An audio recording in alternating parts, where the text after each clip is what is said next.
The air in the gallery is thick with a strange quiet. It's not the hushed reverence of a cathedral or the anticipatory silence of a concert hall. It's the quiet of absence, of something deliberately held back. Before us, a vast digital canvas, perhaps 30 feet wide, pulses with a light that feels both ancient and born of the screen. This is Anya Sharma's Ghost Chroma. It's a landscape, but one stripped of its certainty. A forest rendered in shades of washed-out moss, a sky the color of old parchment, a river that flows with the liquid silver of mercury. A vast digital canvas pulses with a subtly desaturated light, and the effect is deeply, profoundly unsettling. Sharma doesn't just display colors, she displays the privation of them, or rather, their deliberate surgical suppression. You can almost feel the ghosts of the missing hues, the phantom limb of a vibrant crimson, the echo of a true cerulean blue. The hum of the projectors, usually a background note in digital art, feels less like technology and more like a whispered conspiracy, the sound of a machine actively filtering our reality. This piece is a quiet rebellion, a stark visual question mark against the vibrant, relentless assault of our daily screens. We are living in an age of hyperpigmentation, where every notification, every advertisement, every social media feed screams for our attention with the loudest possible chromatic voice. Our eyes are trained to seek out the saturated, the brilliant, the high contrast. Sharma's work denies us this easy satisfaction. It forces a recalibration. Your eyes search for a focal point, for a moment of pure, unadulterated color, and find none. The gallery notes, printed on a stark gray card, quote Sharma, "We believe our visual world is an open spectrum. I wanted to explore the possibility that it is, in fact, a curated garden, where certain weeds have been systematically removed before we ever had the chance to see them bloom. This isn't just about a muted aesthetic, a minimalist choice popular in contemporary design. This is an accusation." The installation is built on a custom algorithm Sharma developed with a team of data scientists. It scrapes millions of images from corporate branding, political campaigns, and popular media, identifying the most commonly used color palettes. Then, in a process she calls chromatic inversion, it actively subtracts the most dominant and emotionally manipulative hues from its own generative landscape. The result is this spectral, liminal world, a visual representation of what remains when the primary tools of persuasion are taken away. The tension here is palpable. On one hand, you have the established canon of digital art, which often celebrates the infinite, brilliant potential of the pixel. Artists like Rafiq Anadol or TeamLab immerse us in overwhelming, joyous explosions of color and light. Sharma, however, pushes back. Her vision is not one of digital utopia, but of digital subtraction. It's a boundary-pushing act of refusal. The public reaction, visible in the gallery's comment book, is divided. Some find it peaceful and meditative, a welcome respite from the visual noise of the city. Others describe it as anemic, frustrating, and cold. But isn't that precisely the point? The work reveals our own conditioning. We have become so accustomed to being visually directed, so reliant on strong color to tell us how to feel, blue for trust, red for urgency, green for nature, that its absence feels like a sensory deprivation. The piece forces us to confront our own passive consumption of the visual world. It suggests that the spectrum of human emotion is being flattened, compressed into a narrow band of marketable, predictable responses. The muted greens and grays of Ghost Chroma are not just colors. They are the visual equivalent of a heavily redacted document. We can see the shape of the information, but the crucial, vibrant details have been blacked out. The installation breathes, the light shifts almost imperceptibly, and you are left standing in the humming silence, wondering, how deeply ingrained is this unseen influence, shaping not just what we see, but how we feel? Extending that unsettling quiet, we trace the historical threads of this visual manipulation, moving from the gallery's sterile air to the musty scent of archives. Anya Sharma's work is not a fantasy, it is a diagnosis, and the evidence is buried in plain sight. In her exhibition catalog, a dense, scholarly tome titled The Unseen Spectrum, she cites not just contemporary data, but historical precedents that are startling in their clarity.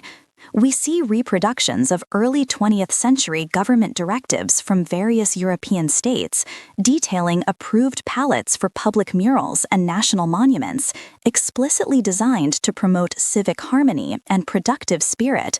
These documents recommend earthy tones, stately blues, and muted ochres, while cautioning against the use of agitation-inducing reds or decadent purples. This is statecraft executed with a paintbrush. Alongside these, Sharma presents leaked corporate branding documents from the 1980s to the present day. These are not mere aesthetic preferences, they are strategic maneuvers, meticulously researched and ruthlessly implemented. A 1992 guide for a major fast food chain, for example, details why their specific shade of yellow was chosen after extensive psychological testing, found to trigger a fleeting sense of optimism just long enough to encourage an impulse purchase, while a slightly different, more natural yellow was found to encourage lingering, which was deemed unprofitable. This isn't just about color theory, it's about a deeply ingrained system of semiotics, a silent language of control. Consider the modern phenomenon of blue washing, where corporations plaster their sustainability reports and social responsibility campaigns in shades of sky and ocean blue. It's a calculated visual shorthand for trust, stability, and calm, designed to anesthetize the critical mind against the often unpleasant realities detailed in the text. The choice of blue is not arbitrary, it is an algorithmic decision, reinforced by decades of marketing data that confirms its pacifying effect. Sharma's research goes further, uncovering the historical suppression of specific pigments. She points to the British Empire's monopolistic control over indigo, which not only created economic dependency, but also visually branded the colonial project.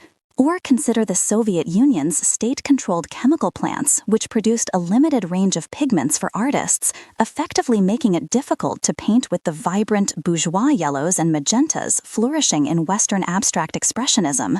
The medium itself, whether oil on canvas or LED pixels, becomes a vehicle for ideology. The very materials available to an artist can predetermine the emotional range of their work. Today, this control is more subtle but infinitely more pervasive. It's encoded into the software we use. The default color palettes in our apps, the trending filters on our social media, the Pantone color of the year, these are not neutral suggestions. They are the output of complex algorithms that analyze global data to predict which hues will be most commercially viable, most socially acceptable, and least disruptive. The consequence is a slow, creeping homogenization of our visual culture. We are being fed a carefully curated visual diet, one that favors comfort over challenge, contemplation over consumption. The stakes are immense. This is about our cultural identity, our collective emotional landscape. When a corporation can own a color, like Tiffany Blue or T-Mobile Magenta, they aren't just protecting a brand, they are claiming a piece of the visible spectrum, privatizing a fundamental component of human perception. The artist's struggle is no longer just against the canvas, but against the preset, algorithmically optimized palette. The act of choosing a wrong color, a non-sanctioned hue, becomes a political statement. What happens when our perception is so subtly, so comprehensively dictated by an unseen hand, rendering certain truths, certain feelings, visually inexpressible? From that quiet dictation of perception, a counter-narrative emerges, exploding not in the silent gallery, but on the chaotic, breathing walls of the city. Artists are now actively reclaiming these forbidden hues, turning the act of seeing into an act of defiance. The transition is jarring, from the muted hum of Sharma's installation to the roar of traffic and the smell of spray paint in Sao Paulo at midnight. Here, collectives like the fictional but representative Color Uprising are waging a war against visual homogenization. Consider their recent series, O Grito Cromático. They create hyper-saturated street murals in Sao Paulo, often painted directly over faded corporate advertisements or bland municipal buildings. The pigments they use are chosen for their history of suppression. They source a specific, almost painfully intense magenta, a descendant of the aniline dyes once deemed too garish and unstable for serious art in the 19th century. They mix it with a brilliant acidic yellow that marketing firms have labeled as nauseating and anxiety-inducing in consumer reports. These are not just colors, they are weapons. Their manifesto, circulated on encrypted forums and accessible via QR codes hidden within the murals themselves, is a declaration of visual war. An excerpt reads, "They have given us a world in grayscale and called it peace. They have sold us beige and called it sophistication. We reject their palette of control. We will paint with the colors of outrage, of joy, of memory, of the futures they are trying to erase. To see is to resist." This isn't just about painting, it's about achieving a state of visual sovereignty. The most radical element of their work is the fusion of analog paint with digital intervention. They employ augmented reality overlays, accessed through a custom open-source app. A viewer can point their phone at a ubiquitous blue-washed bank advertisement and through their screen see it digitally vandalized in real time. The bank's calming blue logo glitches, melts, and is consumed by the collective's defiant magenta. It's a powerful act of peeling back the corporate skin to reveal a more complex, vibrant reality underneath. They are not just creating new images, they are giving the public a tool to deconstruct the visual language of power that surrounds them every day.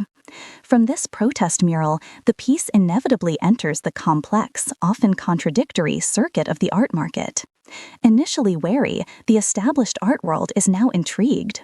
Blue-chip galleries in London and New York, always hungry for the next big thing, are commissioning digital works from artists inspired by Color Uprising. These pieces deliberately glitch and flicker, revealing the hexadecimal color codes that are being manipulated, turning the critique of control into a highly desirable and expensive commodity. NFTs of the AR overlays are being sold, sparking fierce debate. Does this commodification amplify the message or neutralize it? Can a tool of resistance survive its own auction record? The core tension remains, a feedback loop between the street and the gallery. Can true visual freedom be achieved when the very tools of perception, the phone in your hand, the software it runs, the screen that displays the color, are so deeply intertwined with the very systems of power being critiqued? The echo of this question continues, a vibrant, challenging pulse, challenging us to look beyond the surface, to question every shade we are shown, and to imagine the colors we are not.